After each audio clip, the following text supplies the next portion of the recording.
J'ai 31 ans de carrière. Je savais pas. Sur Allociné. Ah, parce que tu regardes Allociné. Je sais, 31 ans, ça fait quel âge? C'est vrai, j'ai commencé à 20.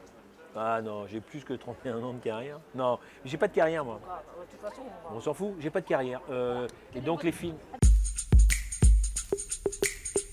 participer. Bah, Léon. Bah, pourquoi? Non, je déconne. Pourquoi? Parce qu'on est arrivé sur le plateau. Enfin, Besson, Luc Besson, monsieur Luc Besson, avait fait des castings. Et on avait fait des castings en anglais. D'accord? Parce qu'il voulait des tronches et des mecs qui parlent, qui soient bilingues.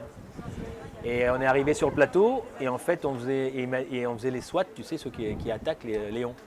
Et j'étais avec Sami Nasseri à l'époque, qui était là aussi en figurant. Et les mecs ils nous disent, maintenant vous mettez tous vos cagoules. Donc si tu veux dans Léon, moi quand on me dit j'ai joué dans Léon, je dis ouais, j'étais un des mecs avec la cagoule. Voilà, c'était cool, hein, moi j'ai adoré le tournage, mais voilà donc. Et Sami, le jour où on part avec Sami Nasseri en prenant le métro, il me dit oh, je reviens pas demain, qu'il va se faire enculer, ça va. Je dis ah, tu sais jamais, c'est Besson, tout ça, machin et tout. Après, bizarre la vie, non? Voilà, petite anecdote intéressante.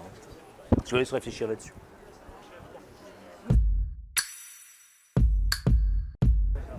C'est Jamel Debbouze, il était dans quoi? Ah oui, c'est vrai. Ah oui, Zonzon. Non, tout va bien, tout va bien. Oui, mais c'est pas ça. Mais Zonzon, en plus, c'est un truc très spécial. Parce que c'est moi qui ai écrit la pièce. Ah ouais, c'est tiré d'une pièce que j'ai écrite avec un mec qui s'appelait Patrick Delassagne. Voilà. Et ouais, c'est tiré d'une pièce au début, ce film. José Garcia. Complètement. Mais complètement, pas par rapport au tournage, mais par rapport à quand tu tournes avec Kevin Costner, si tu veux, c'est le boss, quoi. Voilà, donc c'est les mecs, ils font, voilà, c'est juste une autre manière de travailler. Mais intéressant, tout va bien. Moi, c'est un comédien comme moi, on joue ensemble. Moi, personnellement, je ne suis pas impressionné du tout. Voilà.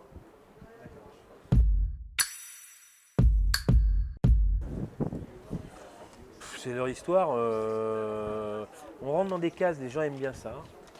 Moi, voilà, c'est leur histoire. Mais dans les kinos, je joue plus d'autres rôles.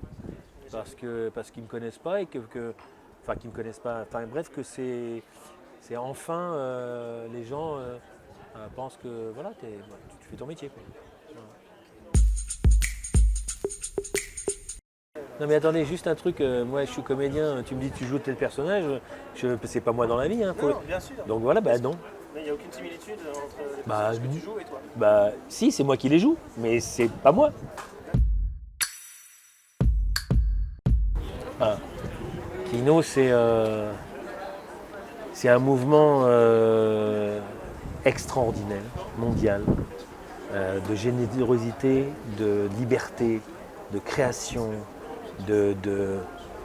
Kino, c'est juste, moi ça fait 16 ans que j'en fais et je suis très fier d'avoir créé une cellule Kino à Porquerolles.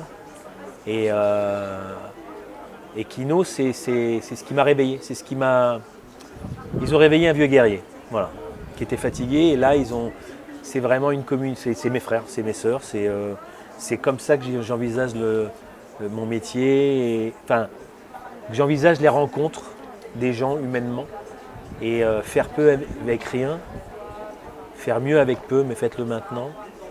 Je pense que c'est pas mal. Et surtout, pas de compétition, pas de prix, pas de censure. C'est quand même extraordinaire. Kino, c'est extraordinaire, ouais, vraiment. Kino, c'est à travers le monde. C'est aussi donner la parole à ceux qui ne l'ont pas. Et ça, c'est comme Internet. Hein. C'est pour ça qu'ils veulent fermer Internet, Adopi et tous ces connards. C'est une honte. Et les droits d'auteur, c'est de la connerie. C'est simplement parce qu'ils ont peur. Quand les cassettes audio, elles sont sorties, ils disent oh, ils vont pirater, on vendra plus de disques. Ben voyons, ça va. C'est eux qui les ont payés, les cassettes. Eh oui, il faut juste prendre un peu de recul avec cette société. Voilà. Bah, je fais des kinos. pour le festival Off Court, la 16e édition du festival Off Court à Trouville. Voilà, je viens faire des kinos. Et présenter mon cabaret kino, enfin le cabaret kino, parce que rien ne m'appartient. Le cabaret kino de Kino Porquerolles, qui aura lieu du 2 au 9 octobre. Voilà. Et je viens présenter et dire aux gens, si vous voulez venir dans la planète Kino, voilà, il y a des nouveaux cabarets qui sont là. Et si vous voulez venir tourner, c'est avec plaisir.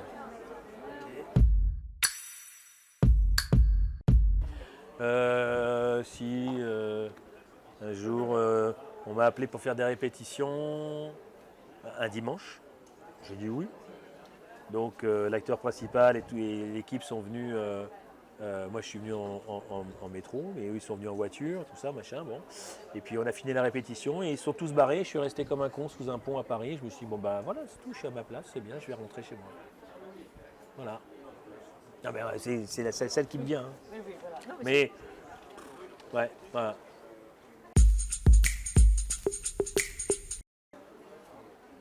Les bons et mauvais côtés de la vie. Le bon côté, c'est quand tu travailles, et le mauvais, c'est quand tu travailles pas.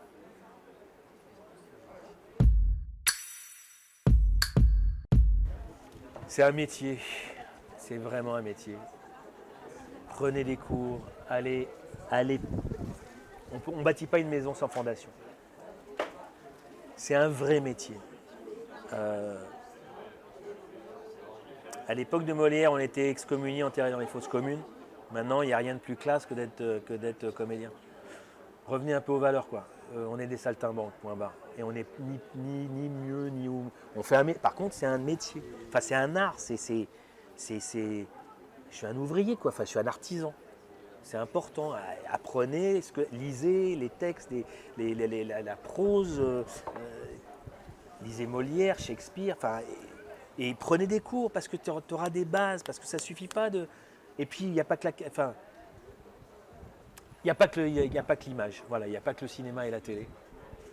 Il y a plein de gens, il y a du théâtre de rue, il y a des gens qui montent dans des granges, qui montent des spectacles extraordinaires, il y a des troupes, ils n'ont pas une thune, mais c'est des spectacles extraordinaires.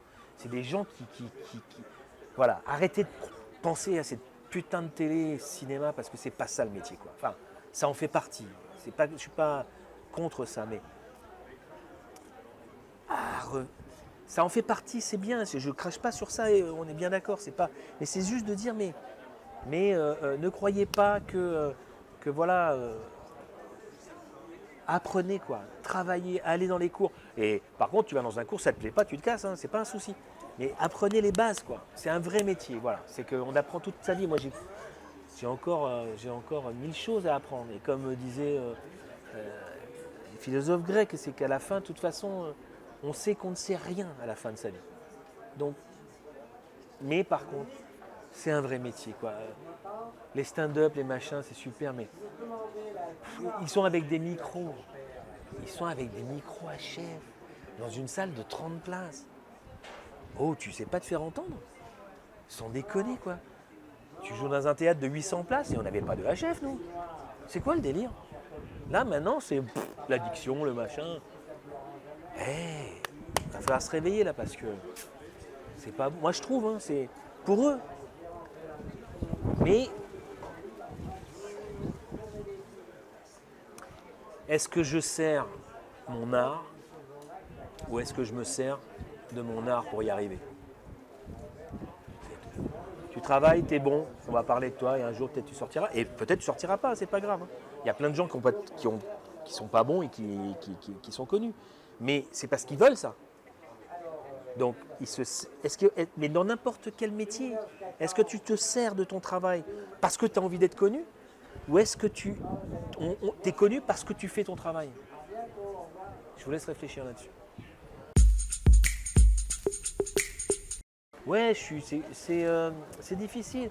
Une grosse production, tant mieux s'il y a une grosse production. Mais les grosses productions, il faut qu'ils aident les jeunes réalisateurs, les scénaristes, les dialoguistes. Dialoguistes, ça a disparu. Scénaristes, il n'y en a plus. Enfin, il y en a plus, il y en a plein. Mais ils n'ont encore rien fait puisqu'on ne les paye pas.